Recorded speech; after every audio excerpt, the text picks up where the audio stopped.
ವೀಕ್ಷಕರೇ ನಮಸ್ಕಾರ. ತಮ್ಮ ಪರಿಚಯ ವಾಹಿನಿಗೆ ಸುಸ್ವಾಗತ. ತಮಗೂ ಮತ್ತು ತಮ್ಮ ಕುಟುಂಬದವರೆಲ್ಲರಿಗೂ ಶ್ರೀರಾಮನವಮಿಯ ಶುಭಾಶಯಗಳು.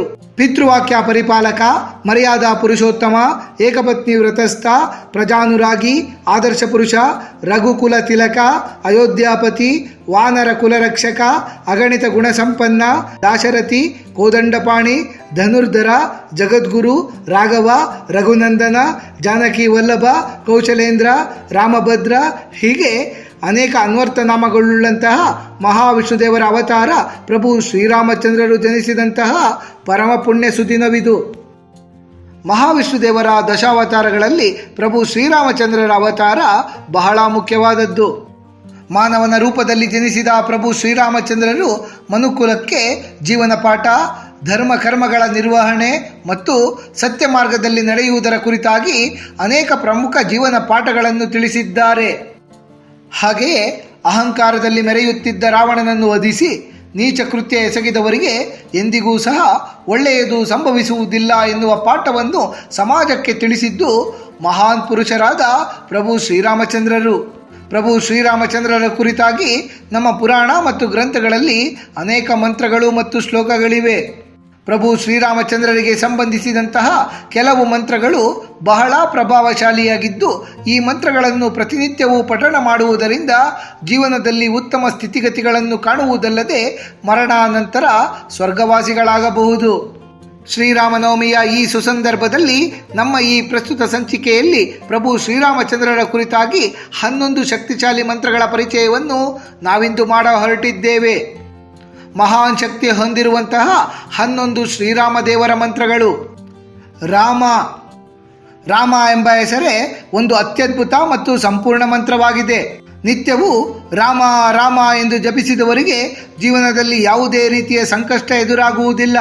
ಶ್ರೀರಾಮನವಮಿಯ ಈ ಪರ್ವದಿನದಂದು ನಮ್ಮ ಶಕ್ತ್ಯಾನುಸಾರವಾಗಿ ರಾಮನಾಮ ಜಪವನ್ನು ನಾವು ಮಾಡಬೇಕು. ರಾಮ ಎಂಬ ಪದದಲ್ಲಿ ರಾ, ಆ ಮತ್ತು ಮಾ ಎಂಬ 3 ಅಕ್ಷರಗಳಿವೆ. ಈ 3 ಅಕ್ಷರಗಳು ಬೀಜಾಕ್ಷರಗಳಾಗಿವೆ. ರಾ ಎಂಬುದು ಅಗ್ನಿಯ ಬೀಜಾಕ್ಷರವಾಗಿದೆ. ಇದರೊಳಗೆ ಬೆಂಕಿಯ ಶಕ್ತಿ ಇರುತ್ತದೆ. ಆ ಎಂಬುದು ಸೂರ್ಯನ ಬೀಜಾಕ್ಷರ. ಮಾ ಎಂಬುದು ಚಂದ್ರನ ಬೀಜಾಕ್ಷರ. ಹೀಗೆ ರಾಮನಾಮದಲ್ಲಿ ಅಗ್ನಿ, ಸೂರ್ಯ ಮತ್ತು ಚಂದ್ರರಿದ್ದಾರೆ. ಈ ಕಲಿಯುಗದ ಕಾಲಘಟ್ಟದಲ್ಲಿ ಕೇವಲ ಜಪ, ತಪಸ್ಸು ಮತ್ತು ಯಾಗಗಳಿಂದ ಮೋಕ್ಷ ದೊರೆಯುವುದಿಲ್ಲ. ಇಂತಹ ವಿಷಮ ಪರಿಸ್ಥಿತಿ ಇರುವ ಕಲಿಯುಗದಲ್ಲಿ ರಾಮದೇವರ ನಾಮವನ್ನು ಜಪಿಸುವುದರಿಂದ ಮಾತ್ರ ಸುಖ ಮತ್ತು ಮೋಕ್ಷವನ್ನು ಪಡೆದುಕೊಳ್ಳಬಹುದಾಗಿದೆ. ರಾಮಗಾಯತ್ರಿ ಮಂತ್ರ. ಓಂ ದಶರಥಾಯ ವಿದ್ಮಹೆ ಸೀತಾ ವಲ್ಲಭಾಯ ಧೀಮಹಿ ತನ್ನೋ ರಾಮ ಪ್ರಚೋದಯಾತ್. ರಾಮಗಾಯತ್ರಿ ಮಂತ್ರವನ್ನು ಮುಖ್ಯವಾಗಿ ರಕ್ಷಣೆಯನ್ನು ಪಡೆಯಲು ಪಠಣ ಮಾಡಬೇಕು. ಈ ಮಂತ್ರದಲ್ಲಿ ಪ್ರಭು ಶ್ರೀರಾಮಚಂದ್ರರನ್ನು ದಶರಥರ ಪುತ್ರ ಮತ್ತು ಸೀತಾಮಾತೆಯ ಪತಿ ಎಂದು ಸಂಬೋಧಿಸಲಾಗುತ್ತದೆ. ಯಾವುದೇ ಒಂದು ಸಂದಿಗ್ಧ ಪರಿಸ್ಥಿತಿಯಲ್ಲಿ ಸಿಲುಕಿರುವಾಗ ರಾಮಗಾಯತ್ರಿ ಮಂತ್ರವನ್ನು ಭಕ್ತಿಯಿಂದ ಜಪಿಸಿದರೆ ಎಲ್ಲ ಸಮಸ್ಯೆಗಳು ತ್ವರಿತವಾಗಿ ಪರಿಹಾರವಾಗುತ್ತವೆ. ಶ್ರೀರಾಮ ತಾರಕ ಮಂತ್ರ. ಶ್ರೀರಾಮ ರಾಮ ರಾಮೇತಿ ರಮೇ ರಾಮೇ ಮನೋರಮೆ ಸಹಸ್ರನಾಮ ತತ್ತುಲ್ಯಂ ರಾಮನಾಮ ವರಾನನೆ. ತಾರಕ ಮಂತ್ರವೆಂದರೆ ಕಷ್ಟಗಳನ್ನೆಲ್ಲ ಪರಿಹರಿಸುವಂತಹ ಮಂತ್ರ. ಸಾಕ್ಷಾತ್ ಶಿವಪರಮಾತ್ಮರೇ ಈ ಅನುಪಮ ಮಂತ್ರವನ್ನು ಪಾರ್ವತೀ ದೇವಿಗೆ ಉಪದೇಶಿಸಿದ್ದಾರೆ. ಒಮ್ಮೆ ಪಾರ್ವತೀ ದೇವಿ ತಮ್ಮ ಪತಿಯಾದ ಶಿವಪರಮಾತ್ಮರನ್ನು ಕುರಿತು ಜ್ಞಾನವಂತರು, ಪಂಡಿತರು ವಿಷ್ಣು ಸಹಸ್ರನಾಮವನ್ನು ಓದುತ್ತಾರೆ. ಆದರೆ ಪಾಮರರು, ಬುದ್ಧಿ ಇಲ್ಲದವರು, ಜಾಸ್ತಿ ಓದದೇ ಇರುವವರು ಹೇಗೆ ವಿಷ್ಣು ಸಹಸ್ರನಾಮವನ್ನು ಪಠಣ ಮಾಡಬೇಕು ಎಂದು ಕೇಳುತ್ತಾರೆ. ಅದಕ್ಕೆ ಉತ್ತರವಾಗಿ ಶಿವಪರಮಾತ್ಮರು ಶ್ರೀರಾಮ ರಾಮ ರಾಮೇತಿ ರಮೇ ರಾಮೇ ಮನೋರಮೆ ಸಹಸ್ರನಾಮ ತತ್ತುಲ್ಯಂ ರಾಮನಾಮ ವರಾನನೆ ಎನ್ನುತ್ತಾರೆ. ಅಂದರೆ ರಾಮ ರಾಮ ರಾಮ ಎಂದು 3 ಬಾರಿ ಹೇಳಿದರೂ ಸಾಕು, ವಿಷ್ಣು ಸಹಸ್ರನಾಮವನ್ನು ಪಠಣ ಮಾಡಿದಷ್ಟೇ ಪುಣ್ಯ ನಮ್ಮದಾಗುತ್ತದೆ ಎಂದರ್ಥ. ಆದ್ದರಿಂದ ಈ ಒಂದು ಮಂತ್ರದ ಪಠಣದಿಂದ ಸಂಪೂರ್ಣ ವಿಷ್ಣು ಸಹಸ್ರನಾಮವನ್ನು ಪಠಿಸಿದಂತಾಗುತ್ತದೆ. ಅಷ್ಟೇ ಅಲ್ಲದೆ ಇದು ಎಲ್ಲ ಸಂಕಷ್ಟಗಳನ್ನು ಪರಿಹರಿಸುವ ತಾರಕ ಮಂತ್ರವೆಂದೇ ಪ್ರಸಿದ್ಧಿಯಾಗಿದೆ. ರಾಮಮೂಲ ಮಂತ್ರ. ಓಂ ಶ್ರೀ ರಾಮಾಯ ನಮಃ. ಈ ಮಂತ್ರದ ತಾತ್ಪರ್ಯ ಸಂತೋಷ, ಆತ್ಮಶಾಂತಿ ಮತ್ತು ಸಮತೋಲನಕಾರರಾದ ಪ್ರಭು ಶ್ರೀರಾಮಚಂದ್ರರಿಗೆ ನಮ್ಮ ನಮಸ್ಕಾರಗಳು ಎಂಬುದಾಗಿದೆ. ಈ ಒಂದು ಮಂತ್ರ ಶಾಂತಿ, ಸಂತೋಷ ಹಾಗೂ ಸಮೃದ್ಧಿಯ ಮೂಲವಾಗಿದೆ. ಈ ಮಂತ್ರವನ್ನು ಪಠಿಸುತ್ತಾ ಬಂದರೆ ಭಕ್ತನ ಮನಸ್ಸು ಮತ್ತು ಮಾತಿನಲ್ಲಿ ಶುದ್ಧತೆ ಮೂಡುತ್ತದೆ. ಶ್ರೀರಾಮ ಜಯ ರಾಮ ಜಯ ಜಯ ರಾಮ, ಶ್ರೀರಾಮಚಂದ್ರರಿಗೆ ಜಯವಾಗಲಿ ಎಂಬುದೇ ಈ ಮಂತ್ರದ ತಾತ್ಪರ್ಯ. ಆಂಜನೇಯ ಸ್ವಾಮಿಯೂ ಸಹ ಯಾವಾಗಲೂ ಇದೇ ಮಂತ್ರವನ್ನು ಜಪಿಸುತ್ತಲೇ ಇರುತ್ತಿದ್ದರು. ನಿರಂತರವಾಗಿ ಈ ಮಂತ್ರವನ್ನು ಜಪಿಸುವುದರಿಂದ ಮನಸ್ಸಿನಲ್ಲಿ ಶಾಂತಿ ನೆಲೆಸುತ್ತದೆ ಮತ್ತು ಚಿಂತೆಗಳೆಲ್ಲ ದೂರಾಗುತ್ತವೆ. ಇದು ಎಲ್ಲ ರೀತಿಯ ನಕಾರಾತ್ಮಕ ಆಲೋಚನೆಗಳನ್ನು ತೊಡೆದು ಹಾಕುವಂತಹ ಮಂತ್ರವಾಗಿದೆ. ಇಷ್ಟು ಮಾತ್ರವಲ್ಲದೆ ಈ ಮಂತ್ರವು ನಮಗೆ ವಿಜಯದ ಆಶೀರ್ವಾದವನ್ನು ಕರುಣಿಸುತ್ತದೆ. ಮಾಡುವ ಕೆಲಸ ಕಾರ್ಯಗಳಲ್ಲಿ ಯಶಸ್ಸು ದೊರೆಯದಿದ್ದರೆ ಈ ಮಂತ್ರವನ್ನು ಪಠಿಸಲು ಪ್ರಾರಂಭ ಮಾಡಬೇಕು. ರಾಮಾಯ ರಾಮಭದ್ರಾಯ ರಾಮಚಂದ್ರಾಯ ವೇದಸೆ ರಘುನಾಥಾಯ ನಾಥಾಯ ಸೀತಾಯ ಪತಯೇ ನಮಃ. ಇದು ಬಹು ಪ್ರಸಿದ್ಧಿಯಾದ ಶ್ಲೋಕ. ಈ ಶ್ಲೋಕದ ಪದಪ್ರಯೋಗಗಳಿಗೆ ಇರುವ ನಿಗೂಢಾರ್ಥ ಬಹಳ ವಿಶೇಷವಾದದ್ದು ಮತ್ತು ಮನಸ್ಸಿಗೆ ಮುದವನ್ನು ತಂದುಕೊಡುವಂಥದ್ದು. ಪ್ರಭು ಶ್ರೀರಾಮಚಂದ್ರರನ್ನು ದಶರಥ ಮಹಾರಾಜರು ಮಾತ್ರ ರಾಮ ಎಂದು ಕರೆಯುತ್ತಿದ್ದರಂತೆ. ರಾಮ ಎಂದರೆ ಎಲ್ಲರನ್ನೂ ಆನಂದಪಡಿಸುವವನು ಎಂದರ್ಥ. ತಾಯಿಯಾದ ಕೌಸಲ್ಯೆ ಪುತ್ರನನ್ನು ರಾಮಭದ್ರ ಎಂದು ಕರೆಯುತ್ತಿದ್ದರಂತೆ. ಅದು ವಾತ್ಸಲ್ಯಭರಿತವಾದ ಸಂಬೋಧನೆ. ಬಾಲ್ಯದಲ್ಲಿ ಪ್ರಭು ಶ್ರೀರಾಮಚಂದ್ರರು ಬಾನಿನಲ್ಲಿರುವ ಚಂದ್ರ ಬೇಕೆಂದು ಅಳುತ್ತಿರುವಾಗ ಕೈಕೇಯಿಯು ಪ್ರಭು ಶ್ರೀರಾಮಚಂದ್ರರಿಗೆ ಕನ್ನಡಿಯೊಳಗಿನ ಚಂದ್ರಬಿಂಬವನ್ನು ತೋರಿಸಿ ಸಮಾಧಾನಪಡಿಸಿದ್ದರಂತೆ.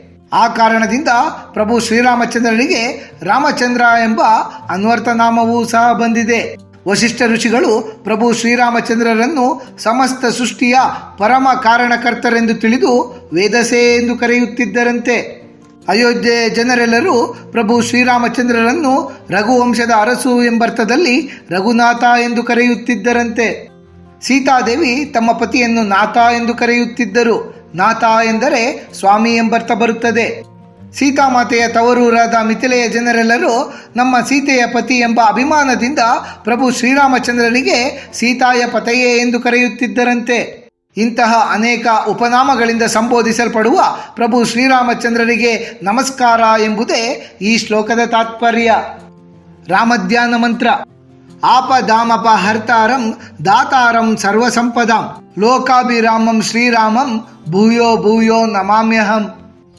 ಈ ಮಂತ್ರದ ತಾತ್ಪರ್ಯ ಎಲ್ಲ ಸಂಕಷ್ಟಗಳನ್ನು ನಿವಾರಿಸುವ, ಎಲ್ಲ ಸಮೃದ್ಧಿಯನ್ನು ನೀಡುವ, ವಿಶ್ವಕ್ಕೆ ಆನಂದವನ್ನು ಕರುಣಿಸುವಂತಹ ಪ್ರಭು ಶ್ರೀರಾಮಚಂದ್ರರಿಗೆ ನಾನು ನಮಸ್ಕರಿಸುತ್ತೇನೆ ಎಂಬುದಾಗಿದೆ.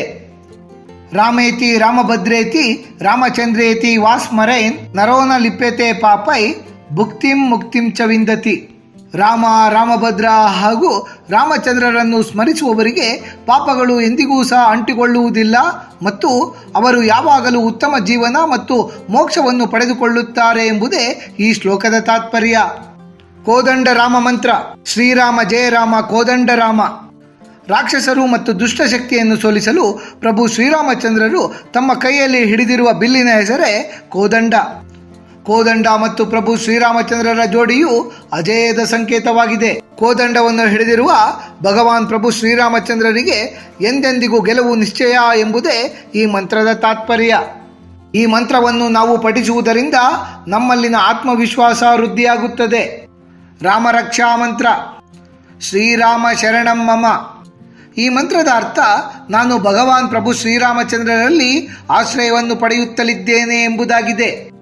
ಈ ಮಂತ್ರವನ್ನು ಪ್ರಾಮಾಣಿಕ ಹೃದಯದಿಂದ ಪಠಣ ಮಾಡುವುದರಿಂದ ದೈಹಿಕ ಮತ್ತು ಮಾನಸಿಕ ರೋಗಗಳೆಲ್ಲ ಗುಣವಾಗಿ ದೇಹದಲ್ಲಿ ಶಕ್ತಿಯ ಸಂಚಲನವಾಗುತ್ತದೆ. ಅಷ್ಟು ಮಾತ್ರವಲ್ಲದೆ ಈ ಮಂತ್ರದ ಪಠಣವು ವ್ಯಕ್ತಿಯಲ್ಲಿ ಆನಂದದ ಅಲೆಯನ್ನೇ ಸೃಷ್ಟಿ ಮಾಡುತ್ತದೆ. ಓಂ ಕ್ಲೀಂ ನಮೋ ಭಗವತೆ ರಾಮಚಂದ್ರಾಯ ಸಕಲ ಜನ ವಶ್ಯಕರಾಯ ಸ್ವಾಹ. ಈ ಮಂತ್ರ ಕ್ಲೀಂ ಎಂಬ ಬೀಜಾಕ್ಷರವನ್ನು ಹೊಂದಿದೆ. ಈ ಮಂತ್ರದಲ್ಲಿ ಇರುವ ಶಬ್ದಗಳು ಜೀವನದಲ್ಲಿ ಯಶಸ್ಸು ಮತ್ತು ಸಂತೋಷವನ್ನು ಆಕರ್ಷಿಸುವ ಕಾಂತೀಯ ಶಕ್ತಿಯನ್ನು ಹೊಂದಿವೆ. ಬ್ರಹ್ಮಾಂಡದಲ್ಲಿ ಶಾಂತಿ ಮತ್ತು ಸಾಮರಸ್ಯವನ್ನು ಉತ್ತೇಜಿಸುವಂತಹ ವರ್ಚಸ್ವಿ ದೇವರು ಪ್ರಭು ಶ್ರೀರಾಮಚಂದ್ರರು ಎಂದು ಈ ಮಂತ್ರವು ಪ್ರಭು ಶ್ರೀರಾಮಚಂದ್ರರನ್ನು ಹೊಗಳುತ್ತದೆ. ಆತ್ಮೀಯ ವೀಕ್ಷಕರೇ, ಶ್ರೀರಾಮನವಮಿಯ ಈ ಸುಸಂದರ್ಭದಲ್ಲಿ ರಾಮದೇವರ ಕುರಿತಾಗಿ ಹಲವಾರು ವಿಶೇಷ ಮಹತ್ವದ ಶ್ಲೋಕ ಮತ್ತು ಮಂತ್ರಗಳನ್ನು ಕುರಿತಾಗಿ ಸಮಗ್ರ ಮಾಹಿತಿಯನ್ನು ತಿಳಿದುಕೊಂಡ ನಮಗೆಲ್ಲರಿಗೂ ಆ ಭಗವಂತನ ಕೃಪಾ ಕಟಾಕ್ಷ ಸದಾಕಾಲ ಇರಲೆಂದು ಕೋರಿಕೊಳ್ಳುತ್ತಾ ಈ ದಿನದ ಸಂಚಿಕೆಯನ್ನು ಮುಗಿಸುತ್ತಲಿದ್ದೇವೆ. ವೀಕ್ಷಕರೇ, ನಿಮಗೆ ಈ ವಿಡಿಯೋ ಇಷ್ಟವಾಗಿದ್ದಲ್ಲಿ ಲೈಕ್ ಮಾಡಿ, ಶೇರ್ ಮಾಡಿ ಮತ್ತು ಸಬ್ಸ್ಕ್ರೈಬ್ ಮಾಡಿ ಹಾಗೂ ಬೆಲ್ ಬಟನ್ ಒತ್ತುವುದನ್ನು ಮರೆಯಬೇಡಿ.